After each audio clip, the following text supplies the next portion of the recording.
Gid man, pwede gid man naton makita da kung gina-train siya or anything. Pero kung kita naton nga go possibly sa imbes magtuon, imbes mag eskwela mobra assignment, nag-absent dito kag sa bilyaran, that's another thing.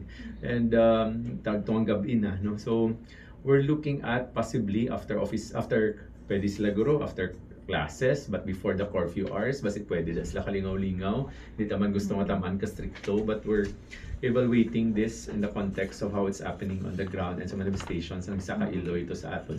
So we're gonna invite ang mga billiards establishments, what are their policies on that, how do they ensure nga ang mga minor da nga may klase dapat wala dira galagaw sa ila.